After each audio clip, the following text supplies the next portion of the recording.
सुनो, पहले आप सब लोग हेट कमेंट्स लिखना शुरू करने से पहले ना मेरी बात सुन लो। मुझे एक बात कहने दो। मैं बीटीएस को या उनके फैंस को डिसरिस्पेक्ट नहीं कर रहा हूँ और ना उनकी टॉप नॉच अचीवमेंट्स को अंडर एस्टिमेट कर रहा हूँ। मुझे बिल्कुल पता है कि ये बैंड कितना मैसिव है और जो इम्पैक्ट इन्होंने music industry, global pop culture और के पॉप को वर्ल्ड वाइड बैरियर्स तोड़ के दिया है ना, वो सब अनडिनाइबल है। इन मेंबर्स ने वो सब किया है जो किसी और बॉय बैंड ने पहले नहीं किया और मैं उनकी रिस्पेक्ट करता हूँ दिल से। जो तरीका उन्होंने अपने फैंस से पर्सनल लेवल पर कनेक्ट होने का अपनाया है ना, वो सच में काफ़ी इम्प्रेसिव है। उनकी डेडिकेशन, हार्ड वर्क और आर्मी के साथ जो उनका बॉन्ड है, उन्हें इग्नोर करना नेक्स्ट टू इम्पॉसिबल है। बीटीएस ने प्रूव किया है कि उनमें स्टेइंग पावर है और उन्हें जो प्यार मिल रहा है वो उसके डिजर्विंग है। सक्सेस और इन्फ्लुएंस के लिए मेरी इज्जत उनके लिए बिल्कुल जगह पर है। लेकिन ये सब कहने के बाद मुझे कुछ रीजंस हैं जिनकी वजह से ना पर्सनली मैं बीटीएस के साथ इतना वाइब नहीं कर पाता। अब मुझे पता है कि उनके फैंस की एक आर्मी है और मैं यहाँ आपके फेवरेट ग्रुप को बैश करने नहीं आया। मैं बस आपको अपना ऑनेस्ट टेक देने आया हूँ कि क्यों बीटीएस मेजॉरिटी लोगों को पसंद नहीं है और क्यों लोग इतना हेट करते हैं, क्यों हर तरफ बीटीएस को हेट भी है जहाँ पर उनकी रिस्पेक्ट भी है, और क्यों बीटीएस मेरे टाइप का नहीं है। तो कमेंट्स में कुछ उल्टा सीधा लिखने से पहले ना थोड़ा रुक के सुनना। मैं यहाँ सच बोलने वाला हूँ। चलो क्लियर करता हूँ, ये वीडियो बीटीएस को हेट करने के लिए नहीं है। मैं फिर से रिपीट कर दूँ, ये बस इस बारे में है कि मैं आपको अपना पर्सपेक्टिव शेयर करना चाहता हूँ कि बीटीएस मेरे लिए वैसा क्यों नहीं है जैसा दूसरे लोगों के लिए करता है, अट्रैक्ट करता है। मैं जानता हूँ कि कई लोगों के पास रीजंस होंगे कि वो उन्हें क्यों पसंद नहीं करते और मैं उसे बिल्कुल समझता हूँ। ये सिर्फ मेरा अपना खुद का पर्सपेक्टिव है और मैं ये क्लियर करना चाहता हूँ कि ये सब पर्सनल प्रेफरेंस पर बेस्ड है। हम सबका म्यूजिक टेस्ट अलग होता है और वही चीज़ पॉप कल्चर को डाइवर्स और इंटरेस्टिंग बनाती है। तो चलो इसके साथ ही अब पक्का वीडियो स्टार्ट करते हैं और मैं बताता हूँ कि मुझे बीटीएस क्यों पसंद नहीं। सबसे पहले बीटीएस हाइप की बात करते हैं। अब गलत मत समझना, मैं ये नहीं कह रहा कि बीटीएस ने जो सक्सेस हासिल की है वो उन्हें नहीं मिलनी चाहिए थी। नंबर्स अपने आप में सब कुछ कहते हैं और जो इम्पैक्ट उन्होंने ग्लोबल म्यूजिक सीन पर छोड़ा है ना, वो सब लोग देख सकते हैं। लेकिन एक सेकंड के लिए ना सच बोलता हूँ, कभी कभी जो हाइप उनके आसपास होती है ना, वो थोड़ी मुझे ज़्यादा ओवरवेलमिंग लगती है। इतना कि बचना मुश्किल हो जाता है, क्योंकि हर बार मैं जब भी सोशल मीडिया पर स्क्रॉल कर रहा होता हूँ ना, लगता है कि मैं बीटीएस के कंटेंट से बम्बार्ड हो रहा हूँ। आप ट्विटर पर जाते हो तो सबसे ज़्यादा आपको बीटीएस ट्रेंड्स या हैशटैग्स ही मिलेंगे। यूट्यूब खोलते हो तो कुछ ही देर बाद ना आपको बीटीएस से रिलेटेड कंटेंट आपके फीड में डोमिनेटिंग दिखने लग जाता है। और मीम्स, हाँ वो भी सब बीटीएस के ही होते हैं मोस्टली। ऐसा लगता है कि उन्होंने इंटरनेट के हर कोने को इन्वेड कर दी है। हर प्लेटफॉर्म, हर वेबसाइट इस वक्त बीटीएस पॉप कल्चर का इतना बड़ा पार्ट बन गया है कि लगता है कि जैसे वो हर जगह मौजूद है। और गलत मत समझना, और आई थिंक उनके लिए अच्छा भी है। कितने आर्टिस्ट ऐसे हैं जो मेन स्ट्रीम डोमिनेंस के इस लेवल तक पहुंचने में कामयाब हुए हैं, लेकिन एक वक्त के बाद उनकी सक्सेस के सेलिब्रेशन से ज़्यादा उनकी प्रेजेंस की सैचुरेशन दिखना शुरू हो गई है। मैं समझता हूँ कि आर्मी कितना पैशनेट है और वो ऑसम फैन, वो सिर्फ फैंस नहीं, वो एक मूवमेंट है। लेकिन इस लेवल की डेडिकेशन का डाउन साइड ये है कि कभी कभी ऐसा लगता है कि बीटीएस बाकी सबको स्पॉटलाइट से बाहर कर रहे हैं। चलो एक पर्सपेक्टिव में ऐड करता हूँ अपना इस वीडियो में। जब आप देखते हो ना कि कैसे बीटीएस हमेशा ट्रेंड कर रहे होते हैं, कैसे उनके एल्बम्स रिकॉर्ड्स तोड़ रहे होते हैं, कैसे हर रिलीज ऐसा लगता है कि दुनिया रुक गई है और नोटिस कर रही है उनको, तो क्या कभी इस बीच ये सोच आई है कि बाकी आर्टिस्ट का क्या भाई? कितने ऐसे आर्टिस्ट होंगे, ऐसे म्यूजिशियंस होंगे जो अटेंशन डिजर्व करते हैं, लेकिन कभी कभी ऐसा लगता है कि उन्हें ब्रेक तक नहीं मिल पाती क्योंकि बीटीएस की प्रेजेंस इतनी मैसिव है। ये ऑलमोस्ट म्यूजिकल मोनोपोली जैसा लगता है मुझे। हर जगह आप देखते होगे बीटीएस लीड कर रहे हैं और इससे फ्रेश टैलेंट या दूसरे एस्टैब्लिश आर्टिस्ट को चमकने के कम चांसेस मिलते हैं। मतलब जो भी टैलेंटेड एक्ट्स हैं ना, जो कई सालों से मेहनत कर रहे हैं, वो लगता है कि बीटीएस के साये में छुप गए हैं बेचारे। मुझे पता है कि बीटीएस की ये होल्ड इंडस्ट्री पर किस वजह से है। उनकी इमेंस अपील, उनकी कल्चरल रेलेवेंस और उनकी फैन बेस आर्मी की शेयर फोर्स की वजह से जो कनेक्शन उन्होंने अपने फॉलोअर्स के साथ बनाया है, वो सच में देखने लायक है। बीटीएस ने एक ऐसी लॉयल फैन बेस बनाई है जो मॉडर्न म्यूजिक हिस्ट्री में सबसे डेडिकेटेड है। ये फैन सिर्फ कैजुअल लिसनर्स नहीं है, वो ऑलमोस्ट सोल्जर्स की तरह हैं। ग्रुप को हर चीज़ के साथ सपोर्ट करते हैं। वो एल्बम्स खरीदते हैं, एंडलेसली स्ट्रीम देखते हैं, कॉन्सर्ट हॉल्स को भरते हैं और दुनिया को ये दिखाते हैं कि बीटीएस उनके दिमाग में 24/7 है। ये डेडिकेशन सच में इनक्रेडिबल है। ये देखना हार्ट वार्मिंग है कि एक ग्रुप और उनके फैंस के बीच इतनी यूनिटी और सपोर्ट है। जिस वजह से बीटीएस ने अपनी आर्मी को एम्पावर किया है अपने म्यूजिक को फर्दर लाइमलाइट में पुश करने के लिए, वो काफ़ी इंप्रेसिव है। अब चलो बात करते हैं एक ऐसे चीज़ के बारे में जो मेरे लिए पर्सनली बीटीएस के म्यूजिक से कनेक्ट करना मुश्किल बनाती है, और ये एक बड़ी बात है, तो ध्यान से सुनो। ये एक कुकी कटर के पॉप फार्मूला लगता है मुझे।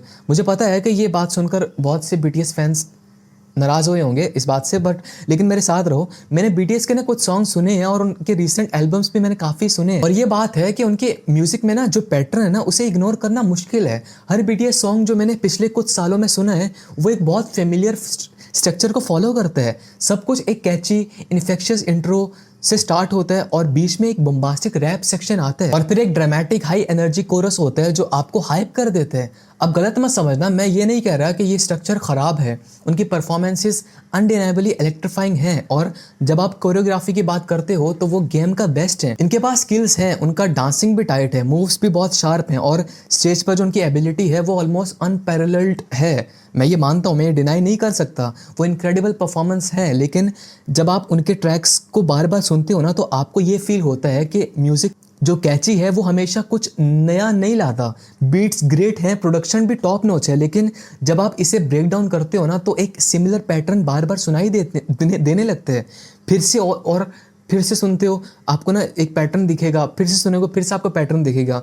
यही वजह है कि जहाँ पर वो कुकी कटर फीलिंग आती है ना, आप बताना मुझे। जैसे उनके पास ना एक कैची फॉर्मूला हो, catchy chorus, rap, intense dance break और रिंस और फिर रिपीट। और हाँ, काफ़ी पॉप म्यूजिक फॉर्मूलाज फॉलो करते हैं, ये कोई नई बात नहीं है, लेकिन बीटीएस के साथ कभी कभी ऐसा लगता है कि फॉर्मूला को इतना रिसाइकिल किया जा रहा है कि वो एग्जॉशन तक पहुंच गया है। चाहे वो बॉय विद लव, डीएनए या आइडल हो, आप ऑलमोस्ट प्रिडिक्ट कर सकते हो कि बीट ड्रॉप किस टाइम आने वाले हैं, रैप सेक्शन कैसे होंगे और वोकल हार्मोनीज किस तरीके से दिखने वाले हैं। ये प्रिडिक्टेबिलिटी एक्साइटमेंट को मेरे लिए थोड़ा कम कर देती है। चलो अब इसके बारे में बात करते हैं जो के पॉप को एज अ जॉनरा अफेक्ट करते हैं। बीटीएस बैंड अकेला नहीं है जो ये कह रहा है, ये एक इंडस्ट्री वाइड ट्रेंड है। कई के पॉप ग्रुप्स सिर्फ बीटीएस ही नहीं, एक सिमिलर स्टाइल फॉलो करते हैं। ऐसे लगता है कि के पॉप सक्सेस का एक प्लेबुक है और बहुत सारे ग्रुप्स बीटीएस को भी शामिल करते हुए उसको फॉलो करते हैं। सब कुछ फ्लैशी विजुअल्स, कैची हुक्स और इंटेंस कोरियो के आसपास घूमते हैं।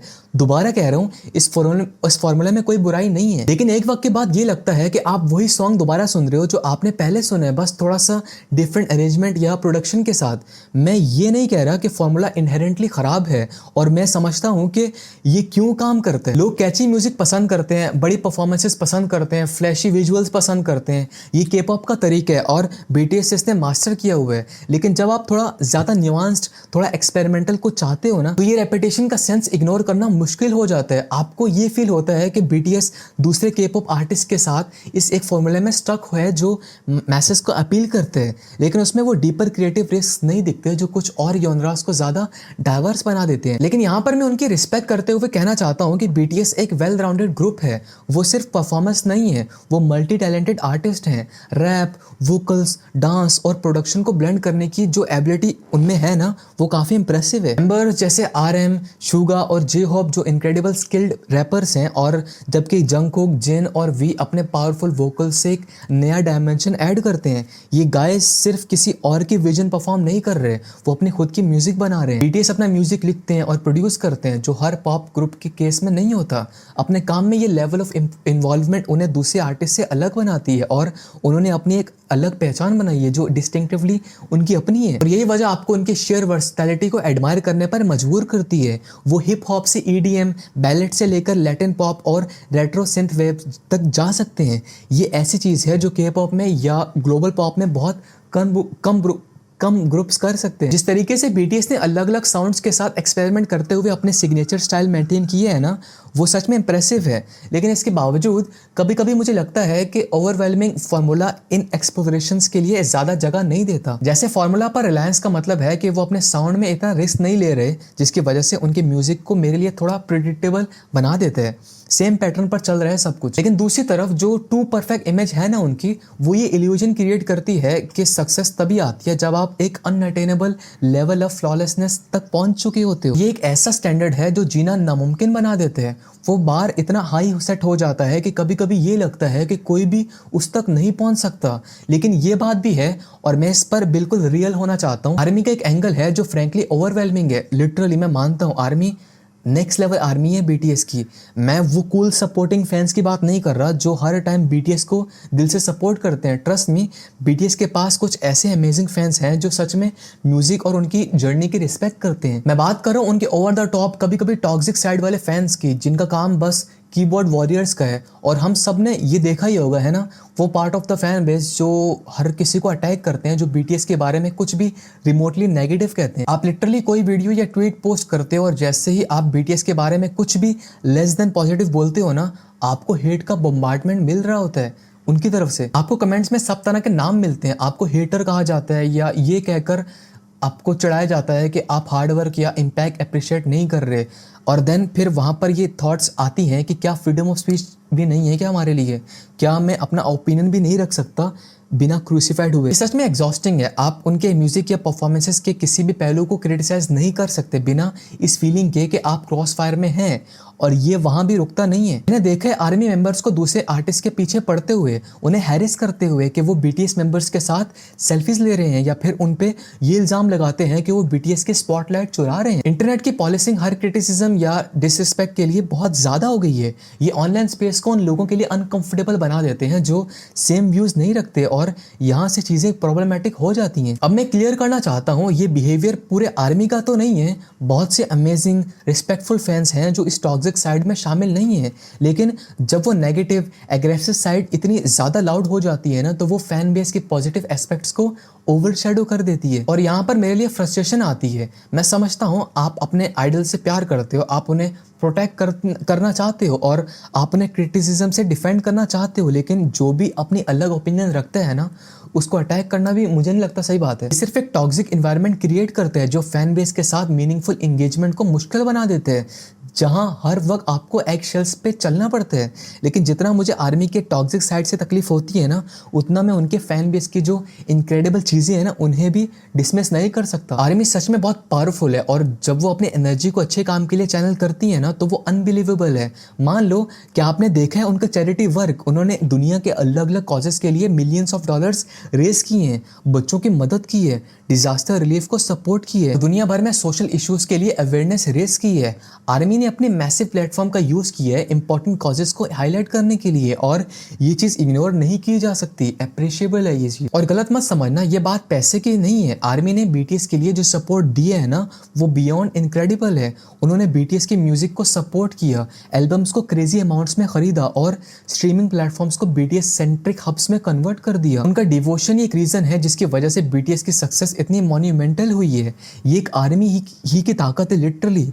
तो हाँ, मैं बीटीएस की तरफ से आर्मी की जो डेडिकेशन है उसकी रिस्पेक्ट करता हूँ, लेकिन उनकी फैन बेस के टॉक्सिक पहलुओं को नजरअंदाज करना भी मुश्किल है भाई मेरे लिए। पैशन और हॉस्टिलिटी के बीच एक बहुत ही पतला सा फर्क होता है, और अफसोस की बात है ये फर्क बहुत बार क्रॉस हो जाता है। ये फैंडम हर छोटी सी बात को जज कर रही है, तो म्यूजिक एंजॉय करना मुश्किल हो जाता है भाई। मुझे ऐसा लगता है, आई थिंक अगर बीटीएस को थोड़ा सा भी डिग्रेड किया जा रहा है ना, तो वो सिर्फ और सिर्फ इन टॉक्सिक फैंस की वजह से है। तो उन पे जो प्रेशर है ना, वो बिल्कुल इंसेन है बीटीएस के मेंबर्स पर, और वो किसकी वजह से? सिर्फ टॉक्सिक फैंस की वजह से। एक और चीज़ है, आप थोड़ा सोचना, आपको थोड़ा अजीब लगेगा। आप सोचो, वो हर वक्त स्पॉटलाइट में रहते हैं, बीटीएस के मेंबर जहाँ भी जाते हैं ना, हर जगह उनकी हर मूव पर मिलियंस की नज़र होती है, कैमरे की नज़र उन पर होती है। और ये प्रेशर क्रेजी है सच में। हर बार जब वो कोई नया सॉन्ग रिलीज करते हैं ना, हर किसी की उम्मीद होती है कि वो ग्लोबल हिट हो। हर परफॉर्मेंस का कंस्ट्रक्टिवली क्रिटिसाइज किया जाता है, हर इंटरव्यू का एनालिसिस होता है, हर सोशल मीडिया पोस्ट पर रिव्यू होते हैं। मुझे लगता है कि बीटीएस ने अपने एम्पायर बहुत हार्ड वर्क, डेडिकेशन और टैलेंट से बनाई है। उन्होंने जो पोजीशन हासिल की है ना, वो बिल्कुल डिजर्व करते हैं वो।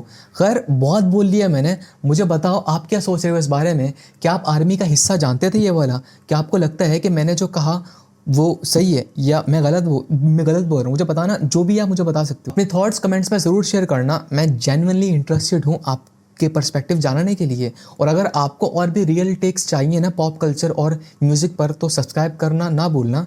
मैं जल्दी नेक्स्ट वीडियो बना दूंगा, ठीक है? Peace out.